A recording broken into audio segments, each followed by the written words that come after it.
Hi everyone, I am Punya Aggarwal, ACCA affiliate. Now, in this video, I will be solving September-December 2023 past paper of AA. And we'll be first starting with the first question, first case study, which is related to your audit risk and planning, which is the company name is Knight Electronics and Company. And I'll be briefing you about the questions that we'll be moving ahead. If I also want to, explain certain concepts, I'll be also doing that. So let's start with this past paper.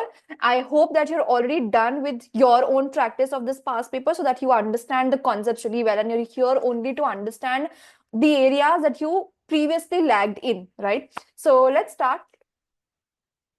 Okay. Let's first read the first case study that we have so that we are able to understand the question really well, and then we can move ahead with the next parts as well, right? So briefly explain how each of the following sources of information can be used by Hercules and Company to gain an understanding of Knights and Company at the planning stage of audit. So right now they're talking about the planning stage of audit. They have not started with the audit, they're in the planning stage of it. So that is the reason they're telling us the sources. So we have prior year audited financial statements, current year budgets and management accounts, prior year reports to management, board minutes, and company websites. So, okay. So firstly, you need to, the first thing that should come to your mind is that this is not case specific. This is a knowledge based question and you have to attempt it as a knowledge based question only, right? That should be the first thing. And they have even written over here that you do not need to refer to the scenario for this particular answer. Okay. So that's the first thing. Second thing is all of these five sources of information that they have given are very, very common. And even if you have not prepared, for example, for this particular portion, I think you'll be able to cover it because these are very generic terms. Okay. Now you need to write what is the question asking you, that these five sources of information, I have the sources of information. How can I use these five sources of information to get an understanding of the company or the client or the background of the company, right? So if I talk about the first one, which is prior year audited financial statements. So what will prior year audited financial statements tell to me? They will tell me that what all were the findings previously, right? Was the financial statements modified, qualified opinion was there, unmodified opinion was there, if there was any going concern issues, anything. So audited financial statements basically means that what type of financial statements they're talking about, right? They're not talking about the report part of it. They're talking about the financial parts of it. So I will be able to get to know what was the performance previously, what was the profit, what was the revenue, how many assets were there, was there any bank loan, any sort of other loans, whatever. That was what was my stage previously. And then it will also enable me to understand what type of policies, procedures, trends is the company following, right? So I will be able to gain as an auditor, if I see the prior year financial statements, I'll be able to gauge what was the previous year trend. So trends in performances, how did the company perform previously? And then I will also be able to understand what were the policies and the procedures or the estimates that the company is already following in terms of, for example, depreciation, amortization, all of these things, right? Provisions, allowances, all of these things, right? So that will be my answer to the first one. Then we talk about the current year budgets and management accounts. Again, this will enable me to understand what is the relevant financial statements that I have to cater to. So what is the company budgeting at? For example, in the previous year, I got to know that they did a revenue of $100,000. So what is the budget for this year and how are they projecting the budget? What is the aim of the company? And that will again enable me to understand how do I, as an auditor, how do I do my analytical procedures on the company, right? So that is the second source of information. Third is report, the prior year report to management. So again, this will help me to identify if there are any deficiencies in the controls that they have applied for, if there's any internal controls that they are using, and what are the deficiencies they faced previously. So that I'm more cautious this time. This time I'm more vigilant to, okay, ये पहले पिछले साल हुआ था, इस साल भी ये possibility है, so let's make our procedures accordingly. Then talking about the board minute meetings, again, this is something which, which enables an auditor to understand the issues or the discussions that are taking place with the management, right? What is the management doing to, per se, for example, if there's any issues arising in the company, how is the management dealing with the same, right? So the board minutes will enable the auditor to understand what are the issues, the problems, or if any, challenges the company is facing. And the last is company website. Very simple, very normal. I think company website basically means that you're able to understand what the company is, what is about the company, what are the products and the services that they're offering, where is the company based, basically everything about the company you will be able to get to know through the company website, right? So this is how you answer your first question, and I think it was a very simple question, nothing I think major to worry about the same, right? Now let's move ahead with our audit risk, which is I think the major area that we need to cover. Okay, so if you people have watched my previous past paper that I did, debrief that I did for the I think March June 24 past paper, there I explained in brief about the audit risk and response and how can you actually start with writing the risk as a whole. So please do watch that video as well. In this video I'll be giving you a brief, not too much, but I'll be solving the question with you. So let's first read the question. Reading of the question is really very important. Whenever you're reading the question, keep your eyes and keep your mind open. If your mind is closed, you won't be able to understand, you won't be able to get the risk, right? Okay. It is 1st July 2005. So again, reiterating, dates are really important, right? Your firm Hercules and Company has recently won the audit of a new client. So as soon as you see the word new client, the bells, as I always say, should start ringing in your head that, okay, first risk I've gotten over here, which is new client, which is the detection risk because it is a new client. Me as an auditor will not be aware of all of the balances of the company, all of the opening balances, the policies, procedures, estimates of the company. So it is only part of me as an auditor that there can be a detection risk that I won't be able to gather sufficient appropriate evidence because of these reasons. So that is the detection risk. That is the first audit risk that you are able to gain. Knight's Electronics Company. So this is my client's name. For the year ended 30th September 2005. Knight's company sells products enabling smart building systems which allow customers to efficiently control their security, lighting, and networking needs. Fine. The audit manager held a preliminary meeting with the finance director and has provided you with the following notes. Okay. So the first thing that the risk should be about is detection risk, right? This is your heading. I always say it won't take you much time to be able to write the heading. Then you copy paste this statement from the question, you copy paste over here, and then you write your explanation. Simple as that, right? And let's move with the next risk. Okay, since it's launched 5 years ago, so the company is only 5 years old, Knight's company has experienced high levels of growth such that the founder and the CEO, William Knight, is considering a stock exchange listing. Another very important word that should strike to your mind as soon as you read this is this particular paragraph. So you copy paste over here, you copy paste, and the heading would be stock market listed. Okay. I'll explain you with a very quick example for the students who might not be aware of this risk. Okay. So for example, you are a business owner. Okay. And you are somebody whose business is, for example, you have now clocked a turnover of 1 crore rupees annually. Okay. Now you're thinking that, I have many other work to do. Let's sell this company, or let's make it public and ask the people to invest in my company because I need funds. So the people who watch Shark Tank India or the abroad one would understand this better, I feel, and you should definitely watch it. Just a piece of advice. But if I am somebody, I am pitching my business to you because I need money from you in terms of my equity or debt. Okay. So I am somebody who wants that you invest in my business, your time, money, energy, you invest in my business. So I will come to you and I will say my business is the best.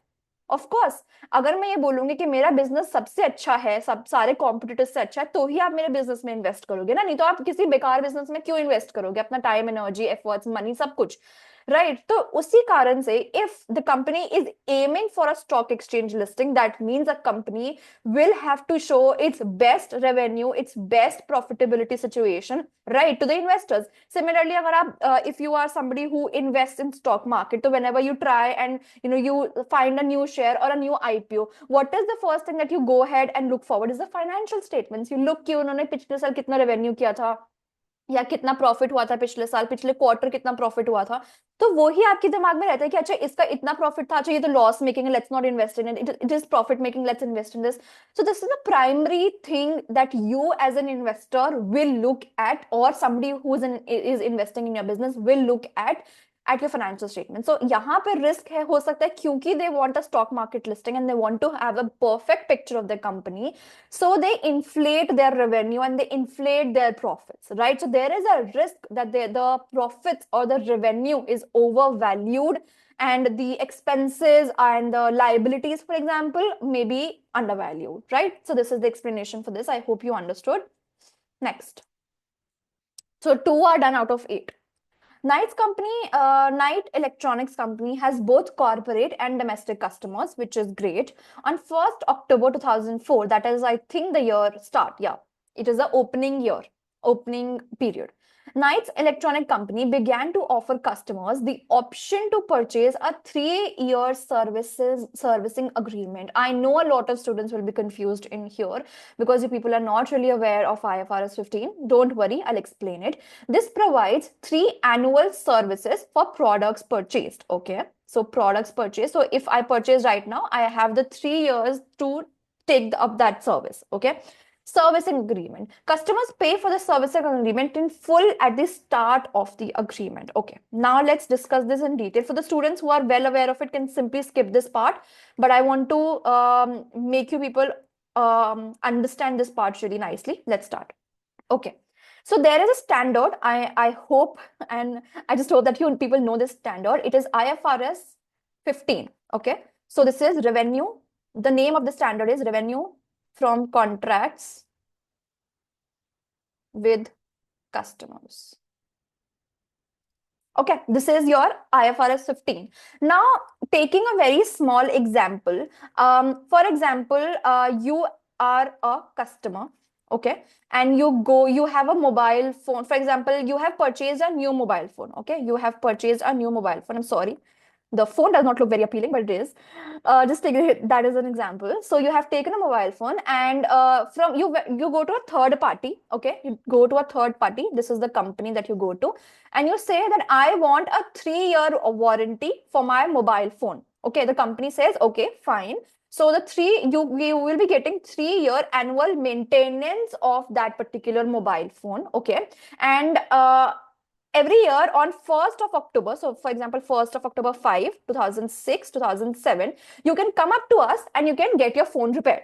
Okay, so this is a 3-year service agreement. Just like in the question, they've given you 3-year services agreement that you will be getting till 3 years, you will be getting services on your phone done free of cost, not free of cost, but you will be paying on, for example, on 1st of October, you will be paying full 10,000 rupees to the company. Okay, so as a customer, I have paid full 10,000 on 1st of October 2005, and I will be able to get my services till 3 years. Right, so that is my simple maths. Now, as a company, what does my standard say? My standard says that if you have gotten something in advance, now this is advance. So basically the concept says is that क्योंकि आप इसको 3 साल तक आपको service provide करनी पड़ेगी, तो वो 3 साल की आपकी लायबिलिटी बन चुकी है कि आपको वो सर्विसेज देनी है. मेरे पास पैसा अभी आ गया, लेकिन वो क्या पैसा मैं अभी डिजर्व करती हूँ? नहीं, मैं वो पैसा डिजर्व कब करूंगी? जब I am able to serve those 3 years to my client, right? तो मैं ये 10,000 रुपए क्या इस साल में रिकॉग्नाइज कर सकती हूँ एज माई रेवेन्यू? नो, क्योंकि अभी तो मेरे को सेकेंड ईयर में भी सर्विस देनी है, उसको थर्ड ईयर में भी सर्विस देनी है, वो तो आएगा ना मेरे पास सर्विस लेने। सो इसलिए this 10,000 rupees can not be recognized fully in the first year. I have to bifurcate it between these 3 years. So basically what I'll be doing is dividing by 3, and whatever x, y, z amount comes in place, I will be recognizing that in first year, then the same amount in second year, then the same amount in third year. That will be my revenue. Now अब for example out of divided by 3, for example 3,000 आया, so 3,000 आपने recognise किया in the first year as your revenue normally जैसे हम करते हैं. What about that 7,000? How are you going to recognise that? That is your deferred income. Deferred income का, deferred का मतलब क्या होता है कि मैंने डेफर करा लिया, मैंने अगले साल उसको शिफ्ट कर दिया. जैसे कभी कभार हम कॉलेजेस या सेमेस्टर डेफर करा रहे हैं, तो डेफर कराने का मतलब है मेरी अभी मेरे को ये मिल चुकी है इनकम, लेकिन मैंने इसको अगले साल में शिफ्ट करा दी है. क्यों? क्योंकि मेरे को अभी मेरे को ये मैं डिजर्व नहीं करती हूँ. Right, so that is the reason deferred income. So basically अब यहाँ पे रिस्क क्या हो सकता है? एज अ कंपनी मेरे को क्या करना चाहिए था? मेरा आइडियल केस सिनेरियो क्या था कि मेरे को 10,000 रुपए मिले थे. ठीक है, आइडियली मेरे को क्या करना चाहिए था? मेरे को करना चाहिए था कि मेरे को 10,000 रुपए मिले. एक सेकेंड. हाँ, मेरे को 10,000 रुपए मिले, उसमें से 3,000 रुपए मैंने अपनी फाइनेंशियल स्टेटमेंट्स ऑफ 25 में रिकॉग्नाइज कर लिया, और जो नेक्स्ट 7,000 है वो मैंने अपनी डेफर्ड इनकम में डाल दिया. और जो जो जब 26 आएगा तो मैं इसमें से 3,000 रुपए निकाल दूंगी रेवेन्यू में, और 4,000 रुपए फिर डेफर कर दूंगी अपने नेक्स्ट साल के लिए. तो ये मैं ऐसे करूंगी. बट कभी कभार कंपनीज क्या करती है, बिकॉज ऑफकोर्स नाउ हमारे पास यहाँ पे इंसेंटिव भी है, क्योंकि हम स्टॉक मार्केट लिस्टिंग में जा रहे हैं. I just now told you that revenue they can overstate their revenue, क्योंकि उनको बेस्ट पॉसिबल पिक्चर दिखानी है. So of course there is an incentive also कि मैं ये I do not split this 10,000 into 3,000 and 7,000. I show my revenue as 10,000 only. तो of course 10,000 is a bigger figure than 3,000, so of course my revenue will be overstated in this case. So this is your risk, that there is a risk that the revenue has not been recognized correctly as per IFRS 15 revenue from contracts with customers, and this will lead to overstatement of revenue and understatement of deferred income. Right? I hope I was clear. I gave you very small short example, and I also explained you IFRS 15, which is really really very important for you to be able to understand this. Right? So again, you copy paste over here. I've explained already, and then we'll be moving ahead. Okay. Component parts are purchased from a number of suppliers. That's fine. Prices of components have been steadily increasing over the last 2 years, leading to a reduction in gross profit margin. Okay, so basically they are saying कि क्योंकि हमारी cost increase हो रही है, so that is the reason the gross profit is decreasing. The forecast financial statements for the year ended show inventory valued at cost. Okay, now another thing which you need to keep in mind is यहाँ पे this thing. You will copy paste this line. Okay, I'll just explain you here also this thing. Okay. What are they saying? They are saying the prices of the components have been steadily increasing over the last 2 years. So basically, मेरी जो cost है, the cost at which I am purchasing the asset is steadily increasing, due to which मेरा जो gross profit margin है, that is decreasing. And they're also saying that value, जो वो inventory को value कर रहे हैं, वो cost पे कर रहे हैं. Cost हमारी increase होती चली जा रही है because of the prices of the components are steadily increasing. Now यहाँ पे the risk is as per IS2. IS2 क्या कहता है कि हमको अपनी cost किस पे रिकॉग्नाइज करनी है? या तो एनआरवी पे करेंगे या कॉस्ट पे करेंगे, जो भी लोअर वैल्यू होगी. मतलब अगर मेरी एनआरवी, व्हाट इज कॉस्ट, अगर कॉस्ट मेरी 1,000 रुपीज है, लेकिन मार्केट में अगर मैं सेल करने जाती हूँ वो वाला गुड, तो मेरे को सिर्फ 800 रुपए मिलते हैं, तो मैं 800 रुपए में अपनी बुक्स ऑफ अकाउंट्स में रिकॉग्नाइज करूंगी, नॉट एट 1,000. तो यहाँ पे तो वो क्लियरली ही बोल रहा है कि हम वो कॉस्ट पे कर रहे हैं. क्या पता कॉस्ट तो ज्यादा हो, हमको तो कम पे करना है ना, लोअर. तो एज पर IS2, तो नॉट रिस्क यहाँ पे क्या है, that there is a risk that the company has not valued the inventory at the lower of the cost in the NRV, due to which our inventory can be overstated or overvalued. Right? Very very simple, nothing to worry about. As soon as you see the word, you just need to relate it to some standard and you're good to go. Okay, next. In June 2005, Knight's company decided to revalue its premises. Okay, that's fair, which had previously been accounted for using the historic cost model. Okay, I hope you know what is historic cost model. Properties with a carrying amount under the cost model was 3.8 million were revalued to 8.4 million based on a valuation performed by the management. Please focus on the word valuation performed by management. Of course, वो तो bias होंगे ही, उनको अपने prices increase करने हैं. How can management value the revalued amount of the the prices? Of course not. There should be an expert or a third party to do so, right? The finance director also carried out an extensive review of non-current assets lives and decided to extend the useful life of the plant and machinery from 5 years to 8 years. Now, I have two risks over here in this particular small paragraph. Okay, so properties se lekar management tak will be my one risk. I will be talking about that. There is a risk that the management has overvalued the plant and machinery, the properties, and we have to, there's a risk that it is overvalued, and there has to be a rational taken by the management, because there is a risk that they have not revalued as per the accounting standards. Right, so उस case में हमारा क्या होगा कि over valuation हो जाएगी properties की, क्योंकि हो सकता है कि 3.8 की जगह हमको उसको मतलब 8.4 की जगह जो उन्होंने रिवैल्यू करा है, it should only been valued at 5 million, not 8.4 million. अब क्योंकि वो उनको लिस्टिंग करनी है स्टॉक मार्केट, तो हो सकता है कि वो ओवर वैल्यू कर रहे हो. So you can just relate everything to the cases, the information given in the question. This is the first one, right? Then the next one is the finance director. अब finance director कह रहा है कि मैं पहले मैं depreciation लगाता था 5 years पे, ठीक है, अब मैं depreciation लगाने वाला हूँ 8 साल पे, because I have extended the useful life of plant and machinery. Now let's see a very quick example. Okay, I'm explaining you the concept of depreciation over here and how is it a risk. Okay, so for example, the value of the asset is let's suppose take 4,000. Okay, previously my useful life of the asset was let's suppose say 2 years, right? 2 years मैं उसको depreciate करी थी, तो my depreciation was 4,000 divided by 2 is 2,000 per year. Right, 2,000 per year. But now my cost, my asset is valued at 4,000. Now I feel no, 2 is very less. It will work for me. The asset will work for me for 4 years. Let's move it to 4 years. Let's increase the useful life of the asset from 2 years to 4 years. Now my depreciation would be 4,000 divided by 4 is equal to 1,000. My depreciation cost increases, and when my depreciation cost will decrease, my profits will increase. So now again here there is a risk that they have जानबूझ के उन्होंने the useful life they have increased. Now the risk is that this is not done on as per the IAS 16 criteria, and due to which our depreciation cost is understated and our profits are overstated. Simple.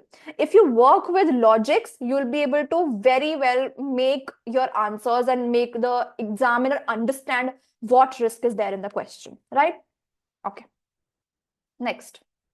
In March 2005, defective equipment used by Knight Electronics Company resulted in small fire at its premises. Okay, the company has commenced legal action against the supplier of the equipment. So the company is having a legal action against the supplier. Knight's company lawyers have advised that the legal action is likely to be successful, and as a result, the finance director has included a receivable for the damages likely to be received from the supplier in the forecast financial statements. Again, यहाँ पे वो बोल रहा है कि is likely to receive. अगर वो आपको बोल रहा है कि मिलने वाला है, आपको मिला तो नहीं है. So how can you recognize a receivable? So as per IAS 37, you can recognize a contingent asset, but not a receivable. If you have recognized a receivable, it will lead to overstatement of the receivables and understatement of the contingent asset, right? So you have to talk about IAS 37 over here. Simple, right? Next. During the year, the company's credit controller was ill and was absent from work for 4 months. Okay, due to staff shortages, no replacement of the credit controller was appointed. The receivable collection period has increased from 45 days to 75 days. So again, what do you understand by receivable collection period? Let's understand from here. So for example, previously receivable collection period का क्या मतलब होता है कि you people know that not everything is done on cash basis, right? We also work in something which is known as credit. So for example, I am the company and there's a customer of mine who has taken goods of 10,000 and he's like, I am paying you advance of 2,000 and rest 8,000 I will be paying you in 30 days. Right? And you have a lot of customers like this, and they all say that on an average, you are able to receive this 8,000 rupees in 30 days. So that means that is your receivable collection. This is a receivable and collection period is 30 days, right? Now they are saying that how much was it? 45. So earlier they were able to get their money back in 45 days. Now it is taking 75 days. Now there can be multiple things over here. Firstly, the major thing actually, which also is a risk over here, कि हो सकता है कि अब यार मेरे पास 45 days से 75 days का बड़ा ब्रैकेट है, तो मेरे पास ज्यादा रिस्क है कि maybe my customer is not paying me due to any reason. क्या हो सकता है वो बैंकरप्ट हो जाए, हो सकता है उसका मनी ना कर रहा हो सकता है वो बोले कि मैं और लेट करूंगा and eventually that money does not work flow. Right, तो उस केस में it is a risk that some of the receivable जो आपको मिलने वाले थे इस पीरियड की वजह से वो आपको नहीं मिलने वाले हैं, and that will lead to your bad debts and you need to create an allowance for the bad debt. So there is a risk that receivables are overvalued and the bad debts have been undervalued. या फिर allowances की भी आप बात कर सकते हो कि there is a risk that receivables are overvalued and allowances are undervalued because we have not created any allowances for the same. Right? Okay. Very short, very crisp, I think. Okay. You can just simply copy this and paste over here. Right? Again, guys, if you people are watching this video for the first time as a first question being solved by me, I have also made a March-June 24 past paper debrief. Please do watch that as well, because in that I have explained audit risk from scratch in terms of how to answer the questions. Okay. So if you watch that video, you'll be able to understand the approach that I'm following through, right? An instance of payroll fraud was discovered during the year. Okay, there was a fraud, a payroll fraud that happened. Okay. A payroll clerk had set up number of fictitious employees and the wages were then paid into the clerk's own bank account. Okay, so there was a supposedly I am there and I am setting ABCD employees who are actually not employees in the company, and जो उनको salary मैं दे रही हूँ वो actually मेरे account में आ रहा है. This is what is happening. Okay. Controls have now been implemented to prevent this from reoccurring, and the clerk involved no longer works for the company. So he's been dismissed. However, the audit manager is concerned that the additional fraud may have taken place in the payroll department prior to the controls being implemented. This is very common actually. मतलब ये तो बहुत possibility है कि हो सकता है कि और भी अगर मैं पेरोल फ्रॉड निकाल पाई हूँ 1,000 रुपए के, हो सकता है कि और भी फ्रॉड उसने करे हों, मुझे कैसे पता चलेगा, right? So now again there is a risk over here. There is a risk over here for this. The audit manager is concerned. So you need to create provisions for this thing that maybe there are additional frauds that is happening, and if we have to, as per IS 37, we have to create a provision. If it is not being created, there is a risk that our provisions are understated, right? Okay.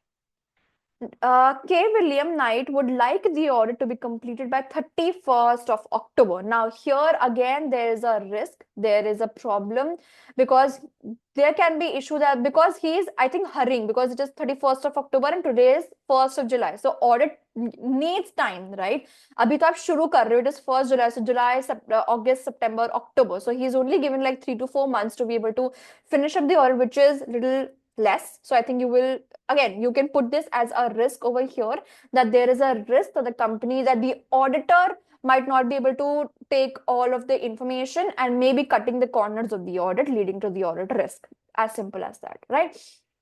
I hope I was clear with the audit risk. Now, if I talk about the responses, again, as I also mentioned in the previous video which I made about the audit risk, I think audit response is when, as an auditor, if you think of yourself as the auditor and then answer the questions, okay? So, if you are an auditor, if you see that there is a risk of, for example, detection risk, तो मुझे लग रहा है कि मेरी वजह से कुछ गलत हो सकता है ऑडिट में, तो मैं क्या करूंगी? I will have experienced employees in my company. I will be giving more time and energy to the audit, right? So that it's जो मेरे से गलती हो सकती है वो ना हो, right? Similarly, when we are talking about, let's take example of any of the other risk also. So for example, let's take sixth one. The finance director also carried out an extensive review of the non-current assets lives and decided to extend. So again, as a person who is auditing, I'll be the I'm sorry, I'll be discussing with the auditor, with the management, that what is the rationale? Why are you increasing the useful life of the asset, right?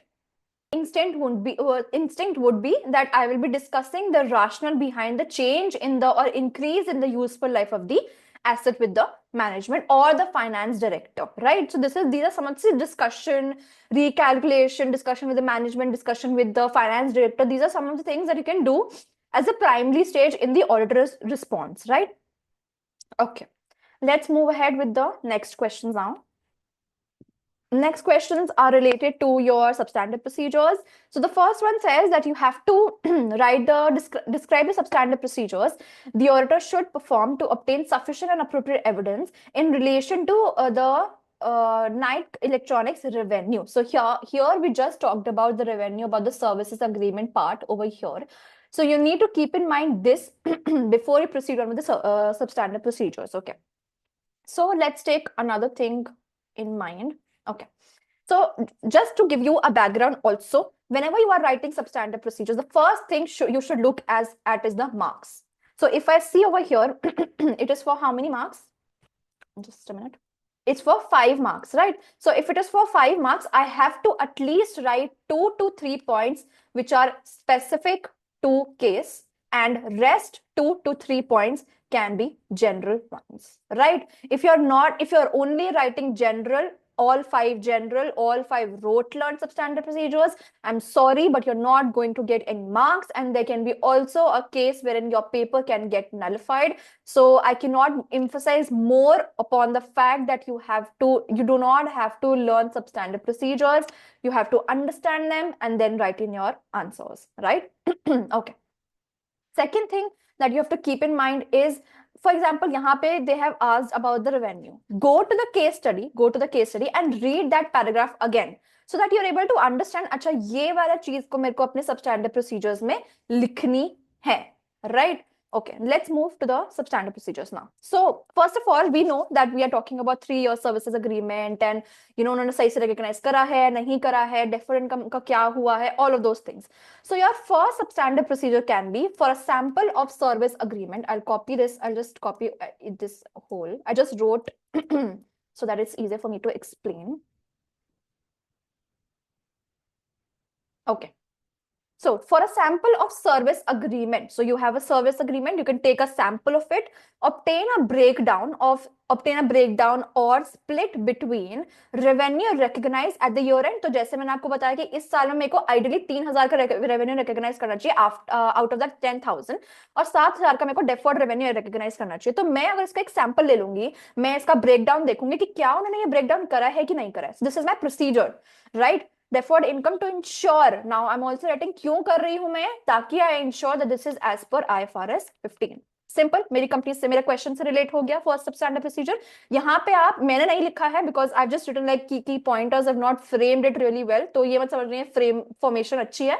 It's just that I have written it just for pointers purpose, but you can also write company name over here to make it more case specific, right? Next thing मैंने क्या लिखी है देखते हैं. Perform proof and total of the calculation performed for the main smart building products. तो हम यही बनाते हैं, हमारी कंपनी smart building products बनाती है, and then I can multiply it by the price and the sales volume to get the actual revenue. तो हम recalculating basically कि मैं देख रही हूँ कि जो वो products हैं उनका जो average price है और जितनी उन्होंने quantity sell करी है, क्या वो revenue के equal आ रहा है कि नहीं आ रहा है, या फिर revenue overstate कर दिया उन्होंने. Simple. Then discuss with management the rationale behind the decrease in the profit ratio to understand its accuracy. Again, मैं discuss करूंगी management के साथ, क्योंकि यहाँ पे उन्होंने बोला था, if you remember, यहाँ पे leading to a reduction in the gross profit margin ratio. So gross profit का मतलब होता है gross profit of our revenue. So revenue is also being impacted because of the same reason, right? So if you write about this, it will just to check about the accuracy that if it is right or no. तो ये तीन जो हो गए ये मेरे case specific हो गए, और बाकी दोनों में जनरल लिख दूंगी कि recalculate the revenue for the current year, compare it with the previous year to identify any differences, compare the previous year revenue, recalculate the amount of revenue for this particular year, recalculate the deferred revenue, deferred income, whatever. तो ये दोनों मेरे general हो गए, बाकी तीनों मैंने case specific लिख लिए। तो आपको मतलब I know a lot of students are very scared, ये कैसे केस से लिखें, कैसे केस से लिखें। मेरा सिंपल सा फंडा ये रहता है कि first read the substantive procedures, identify the marks. Second, अगर वो आपको रेवेन्यू के बारे में पूछ रहा है, एक बार वो वाला पैराग्राफ जाके क्वेश्चन में पढ़ लो। क्वेश्चन से पढ़ लोगे तो आपको समझ आ जाएगा कि अच्छा ये मैंने। और थर्ड चीज, एक और क्विक सी ट्रिक मैं आपको देती हूँ। जैसे यहाँ पे आपका रेवेन्यू का सब्सटैंडर्ड प्रोसीजर था, ठीक है, हमको पता है कि हमने रेवेन्यू का रिस्क में भी लिखा है, ऑडिट रिस्क भी हमने आइडेंटिफाई करा है, आप वहां से भी एक पॉइंट उठा के चुरा के यहाँ पे डाल दो। Simple, you just have to be smart enough to write your answers. Learn करोगे, रोट लर्न करोगे, if you just keep learning the answers, keep rote learning the answers, you won't be able to pass and you won't be able to have that quality in your answers. You have to be smart. अगर आपको नहीं भी आ रहा है, अब supposingly I was only able to write 4 points, ठीक है, मैंने फर्स्ट पॉइंट नहीं लिखा एज अ स्टूडेंट, मैंने फर्स्ट पॉइंट नहीं लिखा एंड मैंने सेकंड, थर्ड, फोर्थ, फिफ्थ सब लिख लिया। अब मेरे को एक पॉइंट नहीं आ रहा, मुझे लग रहा है मुझे लिखना चाहिए case specific, but I am not able to get it. I go to my risk question, see if revenue से कोई रिस्क मैंने लिखा है कि नहीं, I pick up that and convert into a substantive procedure, जैसे मैंने यहाँ पे करा है। Very simple, very easy, clear. Next, let's move to the last question for this particular case study and we'll be done with this. Okay. So here they're saying ISA 240, the auditor's responsibility relating to fraud in an audit of financial statement, provides guidance for auditors regarding fraud and error. Yes, auditors must obtain sufficient appropriate audit evidence regarding the assessed risk of material misstatement due to fraud through designing and implementing appropriate responses. Absolutely. Now ये उन्होंने फालतू के ऊपर जो line दी है, this is not necessary, जो हमको नीचे लिखना है, it's not really necessary. Okay, describe procedures which should be undertaken during the audit of Knight Electronics company as a result of the payroll frauds. Again यहाँ पे I have seen, this is, I'm not making this up guys, okay, I have seen a lot of students क्योंकि they have rote learned, उनको लगता है कि learn substantive procedures for the payroll, but the question did not ask you about the payroll. The payroll fraud that happened in the question, they asked you about fraud and not payroll only, right?